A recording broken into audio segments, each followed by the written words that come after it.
15వ వచనం వరకు చదువుదామండి. మిగతా 15వ వచనం 16వ వచనం దగ్గర నుంచి వచ్చే వారం మనం దానిని కొనసాగిద్దాం. 18వ కీర్తన. యెహోవా నా బలమా, నేను నిన్ను ప్రేమించుచున్నాను. యెహోవా నా శైలము, నా కోట, నన్ను రక్షించువాడు, నా కేడము, నా రక్షణ శృంగము, నా ఉన్నత దుర్గము, నా దేవుడు, నేను ఆశ్రయించి ఉన్న నా దుర్గము.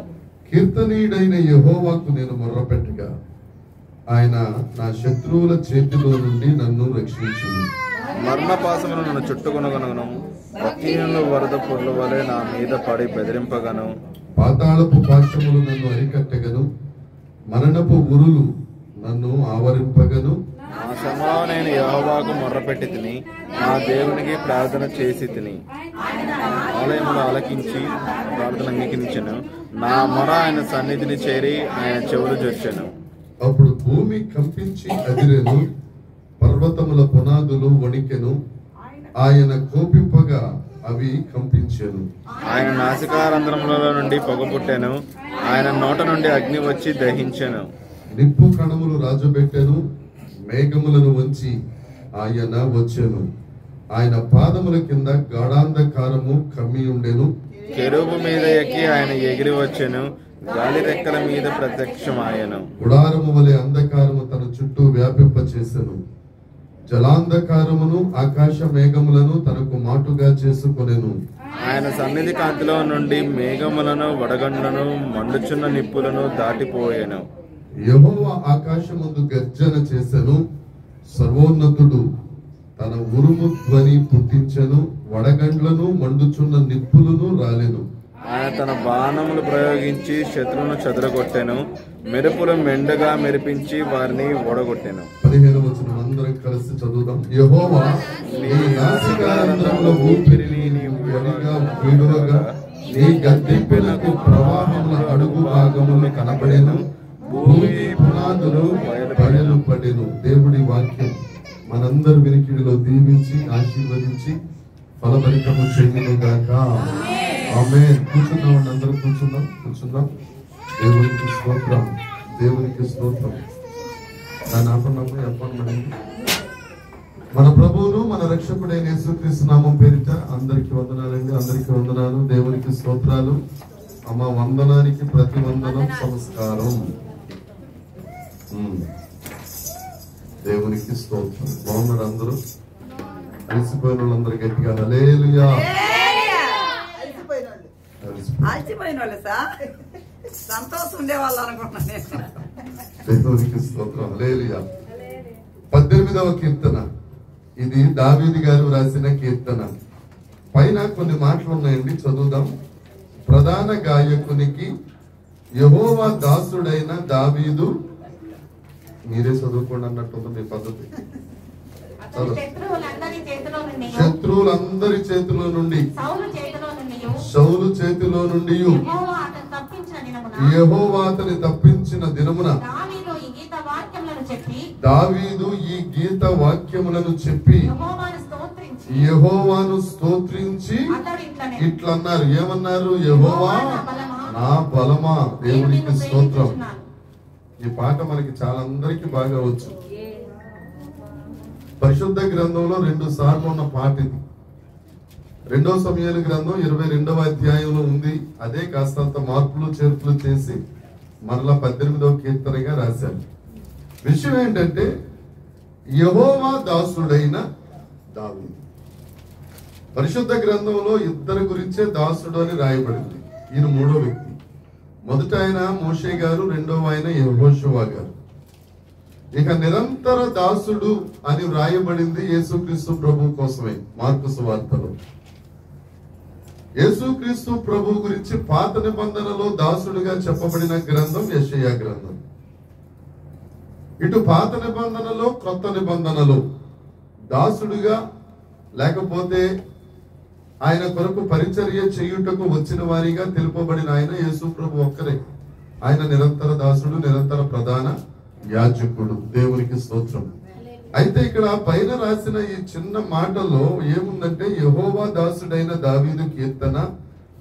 అతని శత్రువులందరి చేతిలో నుండి. ఏ సౌలు శత్రువే కదా, ఈయన పేరు ఎందుకని అంత ప్రత్యేకంగా ఇక్కడ రాసుకున్నారు పాపం.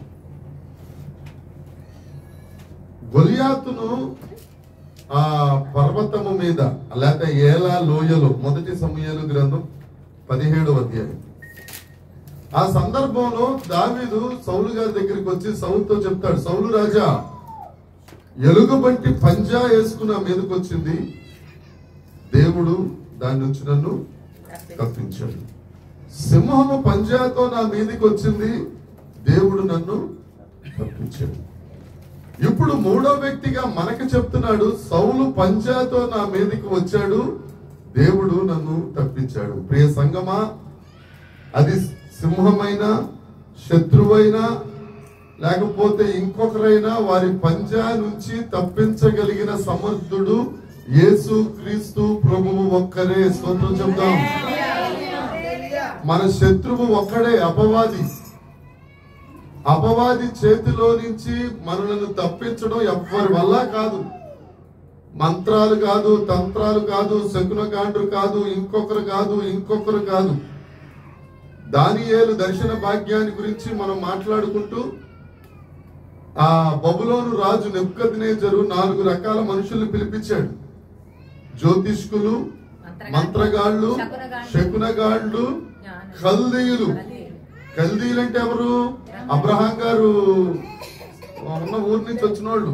వారు జ్ఞానులు, వారు మంచి జ్ఞానం కలిగిన వారు. వారే చెప్తారట, మేము మాత్రమే భవిష్యత్తు చెప్పగలమన్నంత గీరా అహంకారము కలిగిన వారు కూడా చెప్పలేని కార్యాలు ప్రార్థన చేస్తే దేవుడు దానియేలుకు, షడ్రకు, మిషకు, అబేద్నెగోలకు తెలియపరిచేశాడు. ఎందుకంటే దర్శనమిచ్చింది ఆయన. ఇక్కడ మనం మర్చిపోవచ్చు, కానీ ఆయన మాత్రం మర్చిపోడు. మనం సహవాసం దేవునితో ఉంటే ఆయనకి ఇచ్చిన దర్శనం దేవుడు మనకు కూడా అనుగ్రహిస్తారు. ఆమేన్. ఆ దేవుడు శత్రువు నుంచి మనలను తప్పించగలరు. అందుకని అక్కడ రాసున్న మాట, ఇది గీతము కాదు, వాక్యము కాదు, గీత వాక్యము. వాక్యమే పాటగా రాశారు ఆయన. ఆమేన్. అందుకే 2 సార్లు రాయబడింది. మొదటి వచనం ఏంటి? యెహోవా నా బలమా, నేను నిన్ను ప్రేమించుచున్నాను. ఎన్ఐవిలో ఉంటుంది ప్రేమించుచున్నాను అని ఉండదు. కేజేవిలో లవ్ యూ అని ఉంటుంది, కానీ ఎన్ఐవిలో లవ్ యూ అని ఉండదు. కౌగలించుకొనుచున్నాను. ప్రేమించడం అని అంటే అమెరికాలో ఆవిడ ఉండొచ్చు, ఇక్కడ మనం ఉండొచ్చు, ప్రేమించుకోవచ్చు. ఫేస్బుక్ లో అలాగే కదా. ముసలోళ్ళు కూడా ప్రొఫైల్ పిక్ ఏ సినిమా యాక్టర్ తో పెడితే జాగ్రత్తగా భలే కొందరా అమ్మాయి అనుకుని వెళ్ళిపోయి ప్రేమించేసి హైదరాబాద్ లో దెబ్బలు తినేసాడు ఒక ఆయన. ఏమండి, రైల్వే స్టేషన్ మీద శతం కొట్టేశారు ఆయన పట్టుకుని. ఆవిడ గారి ఐశ్వర్యరాయ్ ఫోటో పెట్టుకుని వచ్చేసిందంట. అమ్మ బాబోయ్, నన్ను ఐశ్వర్యరాయ్ ప్రేమించేస్తుంది అనుకుని నేను ఏం కావచ్చు అది ఇచ్చేస్తుండేవాడు. తీరా ఎదురుగుండా వచ్చి నిలబడిన తర్వాత ఆవిడ ఐశ్వర్యరాయ్ కాదు, కల్పనారాయ్ వచ్చేసింది. నువ్వా అనేసరికి శతం కొట్టేశారు అంతే. నువ్వు అనే మాట నోట్లోనే ఉంది, దెబ్బలు కూడా పెరిగాయి. అది దూరంగా ఉండి కూడా ప్రేమించుకోవచ్చు, కానీ కౌగలించుకోవడం అనేది దగ్గర ఉండాలి, ఎదురు బదులు ఉండాలి. ఇక్కడ దావీదు గారు రాసిన సందర్భం ఏంటంటే, యెహోవా నా బలమా, నేను నిన్ను కౌగలించుకొనుచున్నాను. అంటే సహవాసం అనేది ప్రత్యక్షంగా ఉంది, పరోక్షంగా లేదు. దేవుడన్న ఆయన ఉన్నారు అని మనం నమ్మాలి. ఆయన ఎక్కడో ఆకాశం ఆయన సింహాసనం, భూమి ఆయన పాదపీఠం, భూమి ఆకాశములు పట్టజాలని దేవుడు, మా దేవుడు 2000 సంవత్సరాల క్రితం ప్రాణం పెట్టాడు, రక్తం పెట్టాడు, రక్షించాడు. ఇదంతా ఎదుటోళ్ళకి చెప్తే ఎలా ఉంటదంటే కథలాగా ఉంటది. ఇదిగో నా భర్త నా పక్కనే ఉన్నాడు, ఈ నా భర్త అని చెప్పడం ఎలా ఉంటది? చెప్పేవాళ్ళకి ధైర్యాన్ని ఇస్తుంది, ఎదుటివాడికి భయాన్ని ఇస్తుంది. ఆమేన్.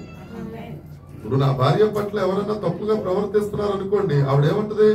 ఫోన్ చేసేసి, బుజ్జి ఈడు బజ్జీలా చేస్తున్నాడు చూడు అని అంటది.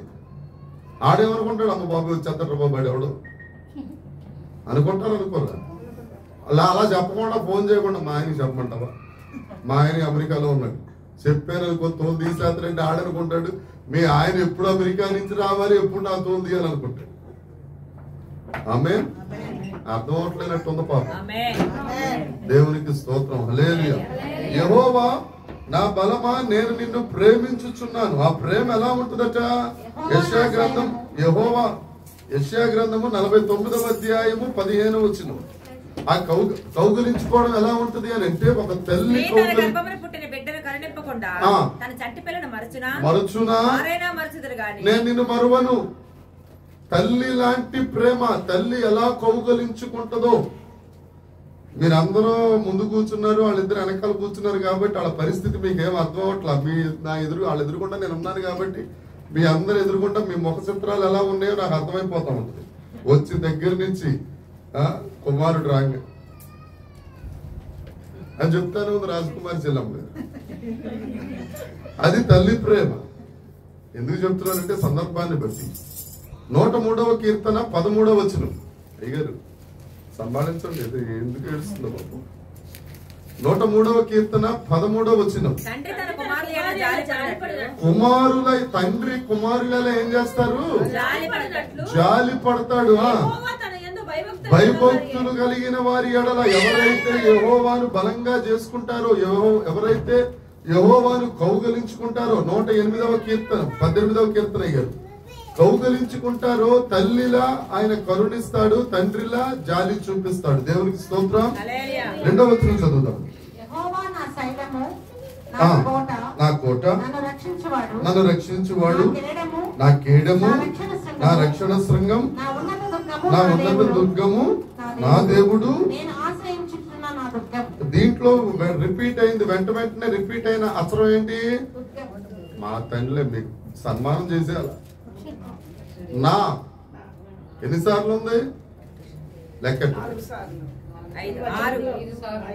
ఒక అమ్మ 4, ఒక అమ్మ ఏడవాల 7 సార్లు. ఇవే ధ్యానించడం అంటే. ఎందుకుంది, ఎలాగుంది, అసలు ఎందుకు చెప్పారు ఇక్కడ? 7 సార్లు ఎందుకు రాశారు? ఇంకోసారి రాయొచ్చు కదా, నూతన కొరకు అయిపోద్ది కదా. సంపూర్ణం. ఆయన మన శైలం సంపూర్ణం, ఆయన నా కోట సంపూర్ణం, నన్ను రక్షించువాడు సంపూర్ణం, నా కేడము సంపూర్ణం, నా రక్షణ శృంగం సంపూర్ణం, నా ఉన్నత దుర్గం సంపూర్ణం, నా దేవుడు సంపూర్ణం. ఏమండి, ఇదంతా సంపూర్ణుడైన దేవుణ్ణి నువ్వు కౌగలించుకుంటున్నావు. ఆమేన్. అర్థమవుతుందో మీకు ఏమన్నా?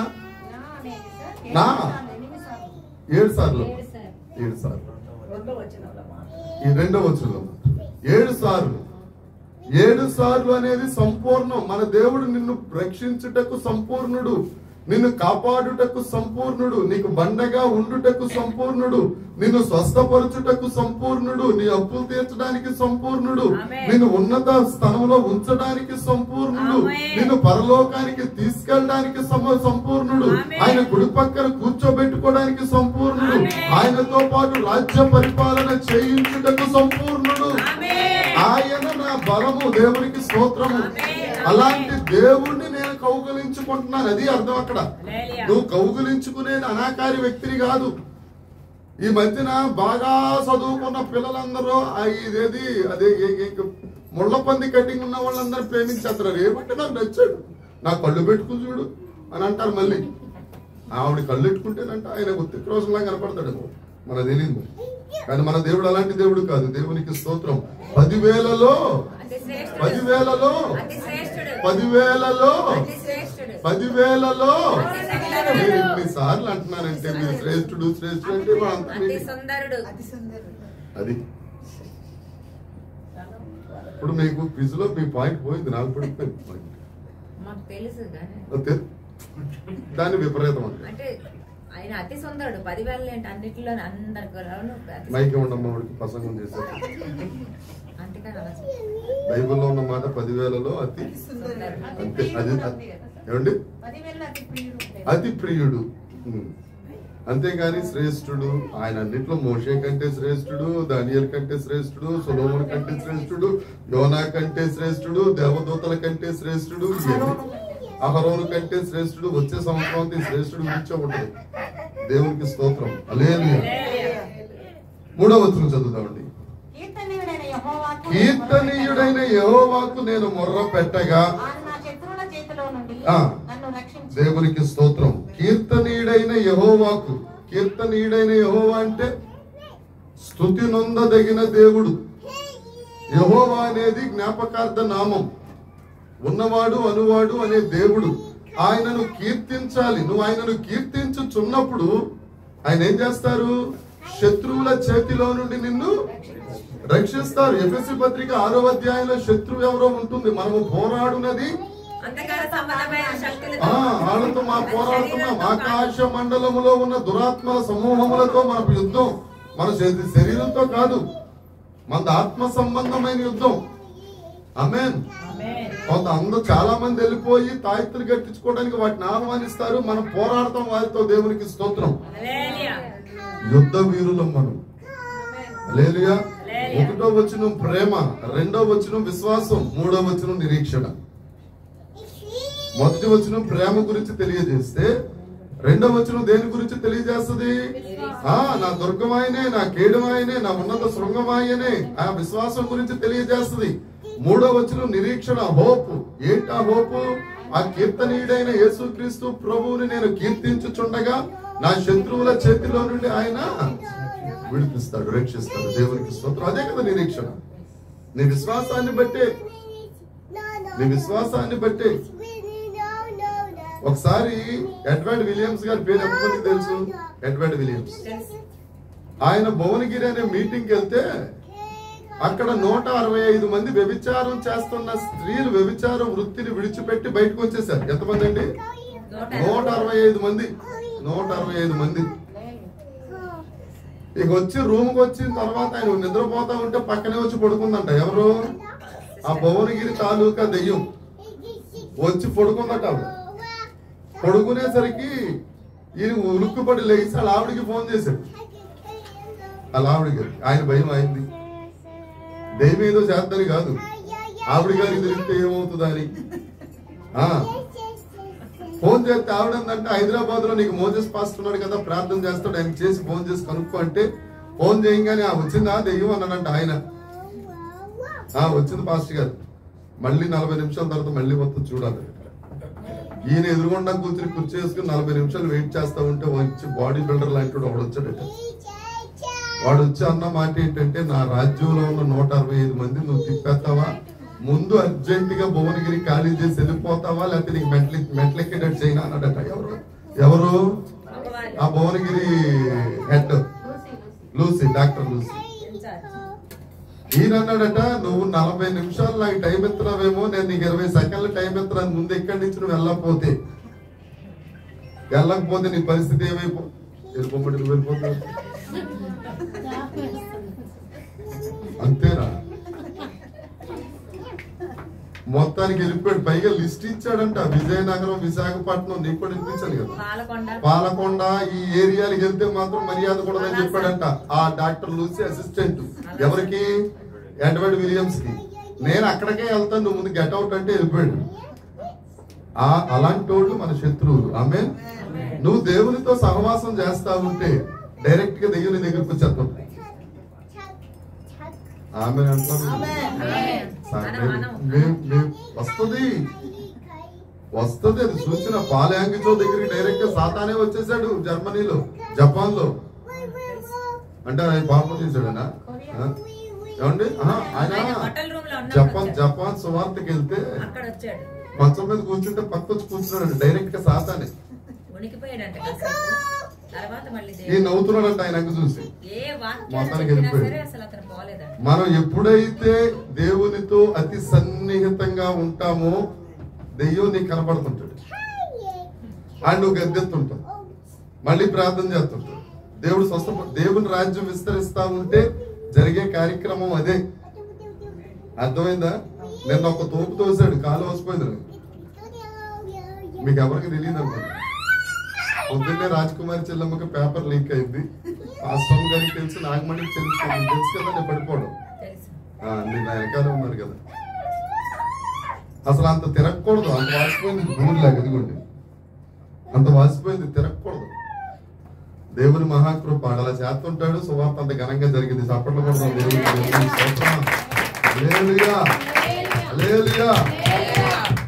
రాగానే క్లైవయ్య గారి సాక్ష్యం. సువార్త ఘనంగా జరిగింది పాస్టర్ గారు. మంచిగా నిద్రపోయారు పాస్టర్ గారు. భలే హ్యాపీగా అనిపించింది అన్నారు. రావడం దేవుని ప్రజలకు సంతోషం, దెయ్యం ప్రజలకు భయం. భయం అంతే కాదు, కరెక్ట్ వర్డ్. భయం కాబట్టి ఆడు దోశాడు. ఇన్ని జాగ్రత్తగా వీళ్ళందరికీ దారి చూపించాను. ఇన్ని చెల్లెం నేను పడిపోయాను ఇష్టం. దేవునికి స్తోత్రం. హల్లెలూయా. దేవుడు మన పరిచర్యను అంగీకరించాడు. దేవునికి స్తోత్రం. 4వ వచనం.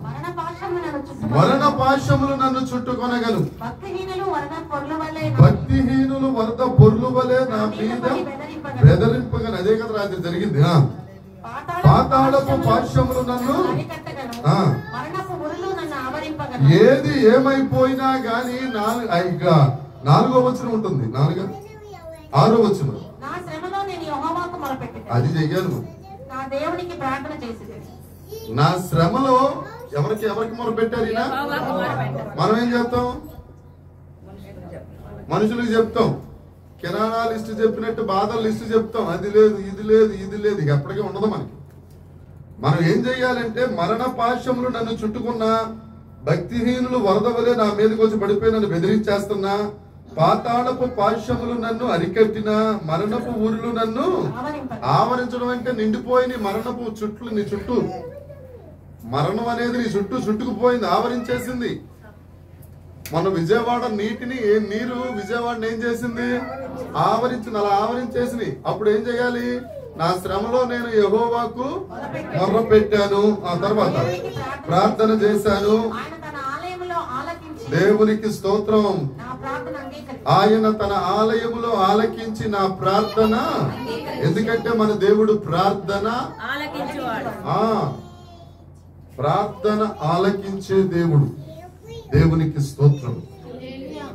ఎల్ షను అంటారు. ఎల్ షను ప్రార్థన ఆలకించువాడు. ఎల్ షడాయ్ అంటే సర్వశక్తిమంతుడు. ఇందాక పాడేది ఎల్ షడాయ్. ఎలోహీం. ఎలోహీం అంటే ఎలోహీం నాతో దేవునికి స్తోత్రం. చదువుతాం.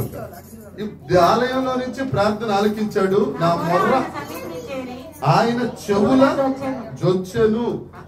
నీ మొర్ర ఆయన చెవుల్లోకి వెళ్తుందా, లేకపోతే ఇలాగంటూ పడిపోతుందా? మనం చేసే ప్రార్థన ఎలా ఉంది? కొంతమంది ప్రార్థన రొటీన్ ప్రార్థన ఉంటది. ఒక వారం రోజులు వాళ్ళ ప్రార్థన ఉన్నామంటే 8వ రోజు మనం చేసేయచ్చు. అమ్మ నువ్వు చేసే ప్రార్థన నువ్వు చేయక్కర్లేదు, నేను చేసేస్తాను లాగని. మనకే అలాగుంటే ఆయనకి ఎలా ఉంటది?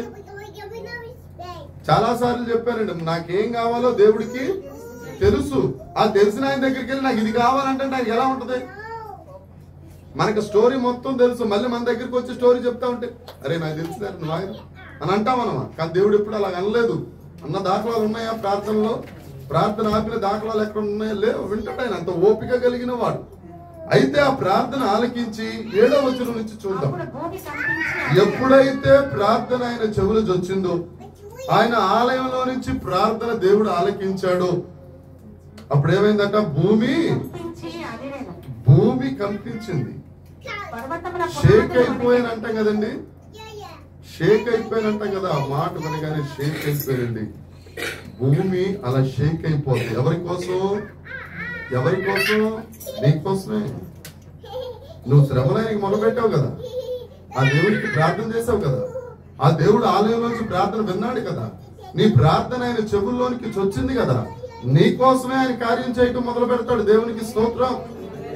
ఇవన్నీ ఎగ్జాక్ట్ గా ఎవరి జీవితంలో జరిగే తెలుసండి? యేసుక్రీస్తు ప్రభు జీవితంలో జరిగే ఎగ్జాక్ట్ గా. ఆయన కల్వరి కొండ మీద ఆయన్ని సిలువేసేశారు. అక్కడి నుంచి ప్రార్థన చేస్తున్నాడు, తండ్రి వీరేమి చేయించున్నారు, వీరెరుగరు కనుక వీరిని క్షమించు. దేవా నీ చేతికి నా ఆత్మను అప్పగించుకొనుచున్నాను. ఈ ప్రార్థన అంతా చేసిన తర్వాత, ఆత్మను అప్పగించిన తరువాత ఏమైపోయింది? చీకటి అయిపోయింది. బండలు బద్దలైపోయినాయి. ఏమంటే సూర్యుడు చీకటి గమ్మెను, తెర చిరిగెను, సమాధులు తెరవబడెను. అక్కడ ఉన్న క్రూరులందరూ ఆ కల్వరి కొండ నుంచి పారిపోయారు. ఆమేన్. ఎన్ని జరిగినాయి కదా. మనం శిలువ శ్రమల్లో ఎన్ని ధ్యానించుకున్నాం. మనం ఒక్కొక్క శుక్రవారం ఒక్కొక్క టాపిక్. ఇక్కడ జరిగింది అదే. అప్పుడు భూమి, పర్వతముల పునాదులు ఆయన కోపింపగా అవి కంపించాయి. సూర్యుడు చీకటి అయిపోయాడు, కటిక చీకటి గడాంధకారం అయిపోయింది. అక్కడ ఎవరు చింపలేని తెర నడిమికి చిరిగిపోయేను. ఏమండి, ఆషిమాషి తెర కాదు ఆ తెర గురించి కూడా మనం మాట్లాడుకున్నాం. దేవుడు నువ్వు కరెక్ట్ గా మొర్ర పెడితే నీ పక్షాన్ని నీ కార్యాలు జరుగుతాయి. దేవునికి స్తోత్రం. నమ్మితే స్తోత్రం చెప్పు, లేదంటే ఊరుకోండి. మరణ పాశాలు నిన్ను చుట్టుకున్నాయి, పాతాళపు వేదనలు నిన్ను పట్టుకున్నాయి. ఇవన్నీ జరుగుతున్నప్పుడు నువ్వు 2 చేతులు పైకెత్తి దేవాని నీ ఆత్మ నాదం చాలు. నువ్వేదేదేదేదేదో గ్రాంధికం వల్లించక్కర్ల. తండ్రి తండ్రి ఏమి ఆ చేప కడుపులో నుండి యోనా గారు ఏమైనా పెద్ద ప్రార్థన చేశాడా? చేప కడుపులో నుంచి ప్రార్థన చేయడం మొదలెట్టాడు. అక్కడ ఏమన్నాడు? ఒకటే ఒక మాట, రక్షణ యెహోవా వలననే కలుగును. 2వ అధ్యాయం ఆఖరి వచనం ఉంటుంది. రక్షణ నువ్వే రక్షిస్తావు ప్రభా, ఇంకెవరు రక్షించలేరు. మొదటి డిస్క్రిప్షన్ లో కూడా అదే కదా, శత్రువుల చేతిలో నుండి నువ్వు ఒక్కడవే రక్షించగలవు. ఆయన రక్షించడం మొదలు పెడితే భూమి అదిరిపోద్ది, సముద్రం అదిరిపోయి ఉండలేక ఆ తిమింగళం తీసుకొచ్చి ఎక్కడ మింగింది అక్కడ వదిలేసింది. దేవునికి స్తోత్రం. మళ్ళీ ఎక్కడి నుంచి ప్రయాణం మొదలెట్టాడు అయ్యారు. చదువుదామండి. పొగ పుట్టాను,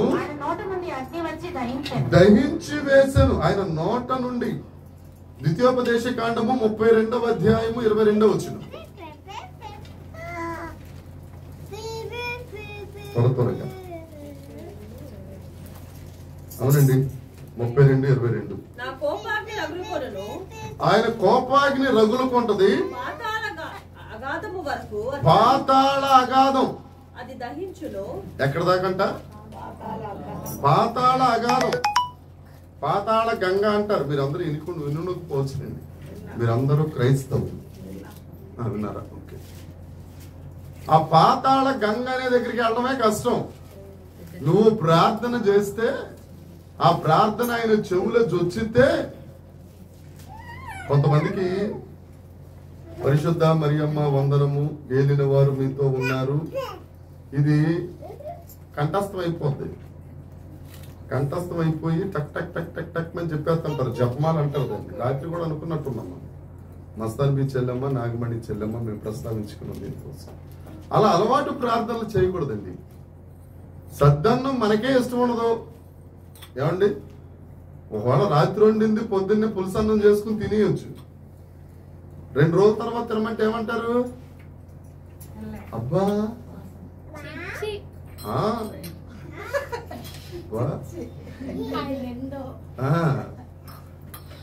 మరి నీ సత్య ప్రార్థన దేవుడు ఎలా వింటాడు?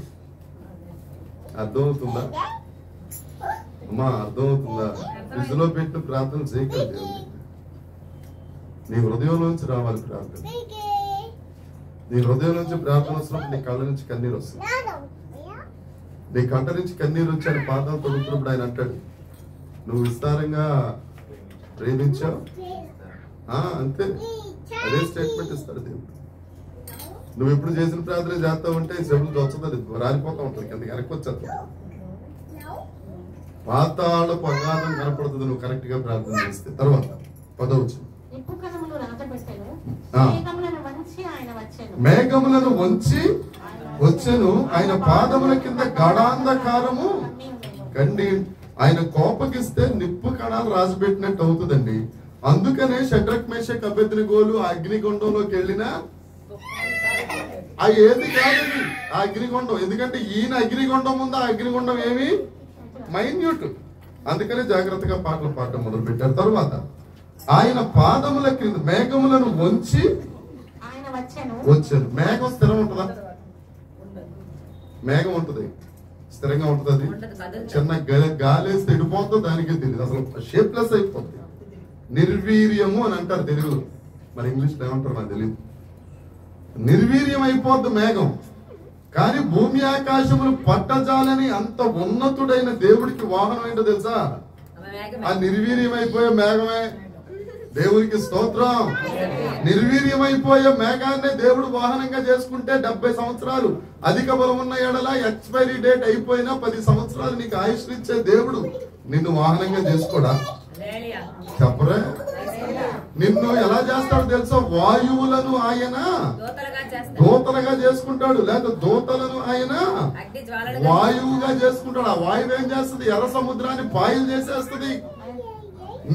నీవు దేవుని సేవకుడవైతే, నువ్వు దేవుని విశ్వాసివైతే నిన్ను వాయువుగా చేసుకుంటే ఎర్ర సముద్రం 2 పాయలైపోతాడు. నీ యొక్క సమస్య మాత్రం కాకపోతే ఆ యథార్థత, ఆ సిన్సియారిటీ మన దగ్గర కాస్త కోస్త కాదు, అసలు ఉండదు. జీవన వ్యాపారంలో చిక్కుకున్నాం మనందరం.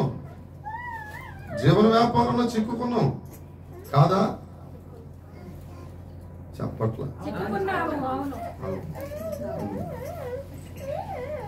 చిక్కుకున్నాం. అక్కడ చిక్కుకుని ఇక్కడికే వస్తాం. దేవుడు చెప్పేది అదే, నా దగ్గరికి రండి, నాకు మొర పెట్టండి, ఆ చిక్కులు గిక్కులు మొక్కులకి అన్ని తిప్పలు అన్ని తీసేసి నీకోసం నేను వచ్చేస్తాను, నిన్నే ఆ వాహనంగా చేసుకుంటాను. దేవునికి స్తోత్రం. కొంతమందికి గెద్ద వాహనం, కొంతమందికి పంది వాహనం, కొంతమందికి ఎలక వాహనం, కానీ మన దేవుడికి నువ్వే వాహనం. ఒకటో చప్పట్లో కూడా దేవునికి స్తోత్రం. రావాల్సినప్పుడు నేను వాహనంగా ఎక్కించుకుంటాడు, నువ్వు లేనప్పుడు నీ భుజాల మీద ఎక్కించుకుంటాడు. దేవునికి స్తోత్రం. కృపావార్త ఎంతమంది విన్నారు? వినరు, నాకు తెలుసు. అమ్మమ్మో దాంట్లో అదే కదా, బెన్యామీన్ని దేవుడు మోషే ఆశీర్వదిస్తూ నా భుజముల మధ్య అంటే భుజముల మీద నిన్ను ఆవరించుండే దేవుడు, నిన్ను భరించే దేవుడు. దేవుడికి మనల్ని భరిస్తున్నాడు, మనల్ని భరించే దేవుడు. ఇక చెప్పుకుంటూ వెళ్ళిపోతే చాలా వచ్చేది. 10వ వచనం, కెరూబు మీద ఎక్కి ఆయన ఎగిరి వచ్చెను, గాలి రెక్కల మీద. ఒక ఫ్లైట్ పైకి ఫ్లై అవ్వాలంటేనే దానికి మళ్ళీ ఎంతో గాలి కావాలి, అవునా కదా? అందరికీ తెలిసింది. కానీ మన దేవుడు సంగతి రెడీ అయిపోయింది. కోఆర్డినేషన్ చూడండి. గాలి రెక్కల మీద ప్రత్యక్షమాయను. చూడండి 2వ రాజుల గ్రంథం 17, 19, 18 చూడండి ఒకసారి. 19 వారి దేవతలను అగ్నిలో వేసినది నిజమే. ఆ రాజ్యముల దేవతలు నిజమైన దేవుళ్ళు కాక మనుషుల చేత చేయబడిన కర్రలు. వాళ్ళందరూ మనుషుల చేత చెయ్యబడిన కర్రలు రాళ్ళే వాళ్ళు. కానీ మన దేవుడు మనల్ని చేసిన దేవుడు. అమ్మా అర్థమైందా? వాళ్ళ దేవతలు వాళ్ళు చేసుకున్నారు, మన దేవతలు మనల్ని చేసుకున్నాడు మన దేవుడు. ఒక మాట చెప్తానండి, ₹1,00,000 మాట. అది ₹1,00,000. గాలం వేశాను నేను, దాని కింద వానపాము, అదే కదా పెడతాం, దాని ఎరా అంట, అది పెట్టాం. ఇప్పుడు చేపగారు వచ్చింది, నోరు మూసుకుని వచ్చి దాని చుట్టూ తిరిగితే చేపకి ఏమైనా వస్తుందా? మనకేమైనా వస్తుందా? ఎందుకని? చేప ఏం చేసింది? నోరు మూసుకుంది. నోరు మూసుకుని ఆ ఎర చుట్టే తిరుగుతుంది, నోరు తెరవట్లా. అది పట్టబడద్దా? నోరు తెరిస్తే చెక్కలు లాగుతాం, కూర అయిపోద్ది అంతే. దేవుని స్తోత్రం. నువ్వు నోరు మూసుకున్నంతసేపు ఎవడు నిన్ను పట్టుకోలేదు. నువ్వు నోరు తెరిచావనుకో, ఆ వల పట్టుకుని వాడు ఉన్నాడు డైరెక్ట్ గా రెడీగా. ఆడి దగ్గరికి వెళ్ళిపోతా, వాడు నిన్నేం చేస్తాడు? అమ్మగారు తీసుకెళ్లి వంటగదిలో ఫ్రై చేద్దాం, ఆయన గారు తీసుకెళ్లి పాతాళంలో ఉంటది మంచి పొయ్యి, అక్కడ అగ్ని ఆరదు చావదు, అక్కడ వేస్తాడు నిన్ను ఫ్రై. ఇక బయటికి రావడం అనేది ఉండదు. నువ్వు నోరు మూసుకున్నంతసేపు ప్రమాదం నీ దగ్గరికి, నీ నోటికి కళ్ళం పెట్టుకున్నంత వరకు అపవాది నీ దగ్గరికి రాలేడు. నువ్వు మంచే గాని చెడ్డే గాని అతిగా మాట్లాడరాదు, నోరు మూసి కూరుకోవడం మంచిది. ఆమేన్ అంటలేదు మీరు?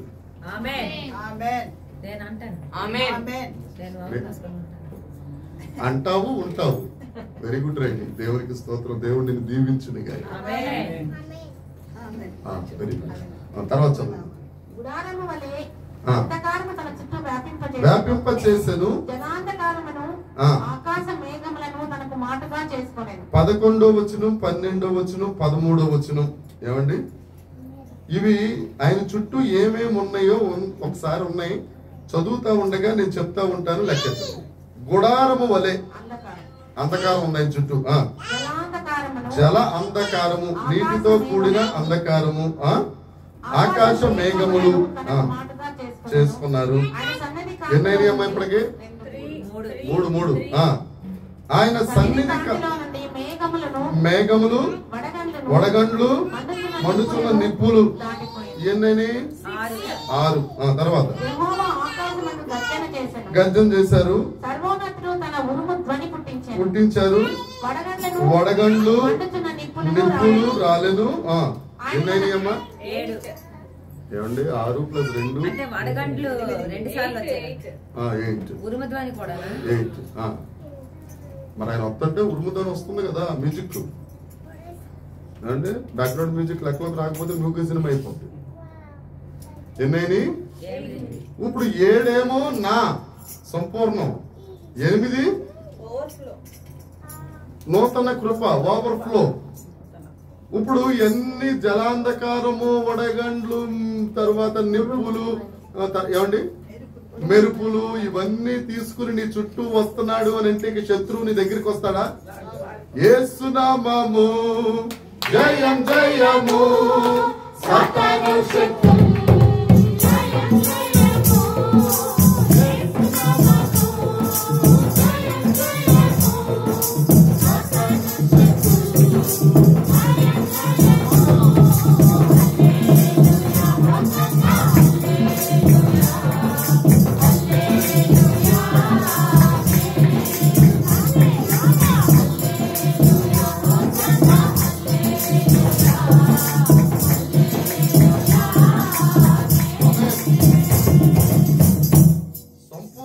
దేవుడు నీ పక్షాన్నే ఉండి నూతన కృపలు నీకు చూపిస్తున్నప్పుడు శత్రువు వచ్చి నిన్ను ముట్టుకోగలడా?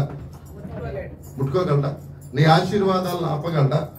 నీ సరిహద్దులు విషయాల పరచబడటం అడ్డు పెట్టగలడా?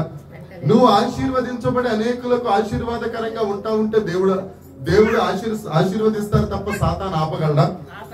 మరెందుకు మనకి ఆశీర్వాదాలు ఆగుతున్నాయి అని అంటే ఇది లేదు. 6వ వచనం లేదు మన దగ్గర. 6వ వచనం ఏంటి? శ్రమలో నేను ప్రార్థన చేశాను, దేవుడికి ప్రార్థన చేశాను, ఆలయంలో నుండి ఆయన నా మొర ఆలకించారు, నా ప్రార్థన ఆయన చెవుల అది జొచ్చితే ఇవన్నీ అయిపోతాం. 14వ వచనం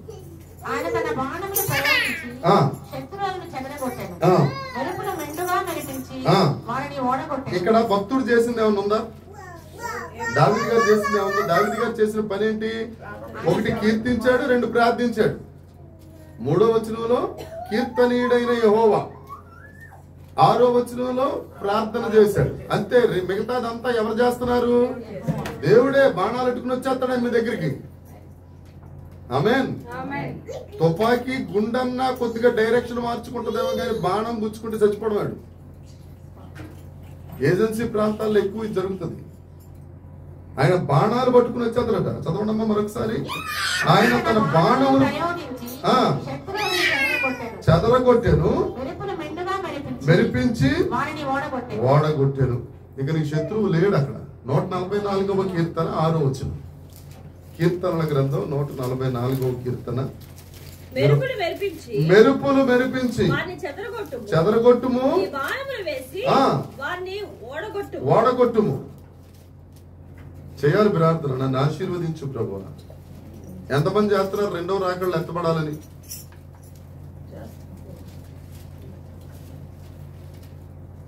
ఉడిపోతావా ఎంజీ వాళ్ళు? దేవునికి స్తోత్రం. హల్లెలూయా. ఆఖరి వచనం చదువుదాం. 15వ వచనం.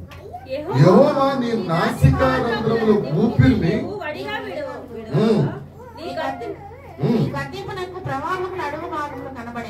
భూమి పునాదులు. దేవునికి స్తోత్రం. ఈ కీర్తన రాసింది ఎవరండి? 23వ కీర్తన రాసింది ఎవరండి? 4వ వచనం ఏంటండి? గాఢాంధకారపు లోయలో నీవు నాకు తోడయ్యుందువు, దుడ్డుకర్రా నీ దండం. ఈ అన్ని శత్రువులు వెళ్ళిపోతున్నప్పుడు దేవుడు ఎక్కడ ఉంటాడు? ఒక పక్కేమో వాళ్ళతో యుద్ధం చేస్తుంటాడు, ఒక పక్కేమో నీ పక్కనే ఉంటాడు. ఒకవేళ ఉరుముతో నీ గుడి జారిపోతే అర్థమవుతుందా? ఆ బాణాలు చూసి నువ్వు పరిగెట్టేస్తే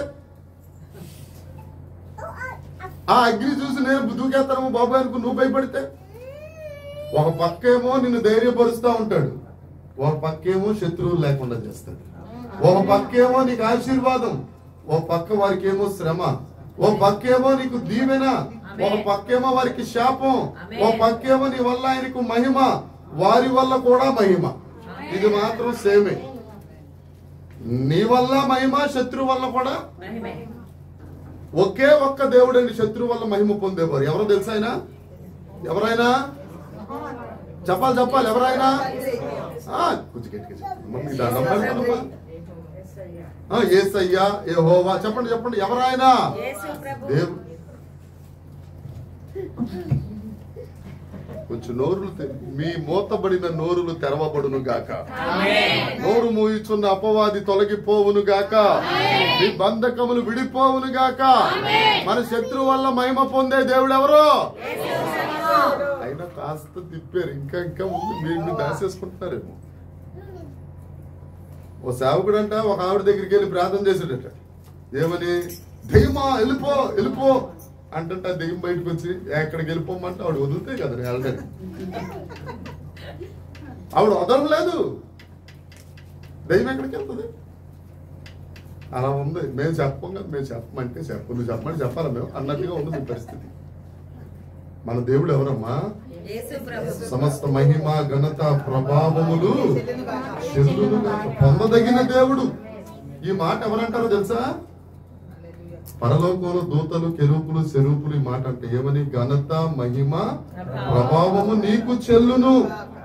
వాళ్ళతో పాటు మనం కూడా అనాలి అని అంటే ఇప్పుడు అనండి, లేదు అని అంటే మీరు అంతే. నేను ఆ మాట అన్నాం. చెప్పండి ఘనత మహిమ ప్రభావములు యేసయ్యా నీకు చెల్లును గాక. ఆమేన్ ఆమేన్. నిలబడదాం, దేవుణ్ణి ఆరాధించుకుందాం. ఆయనకు చెందవలసిన మహిమ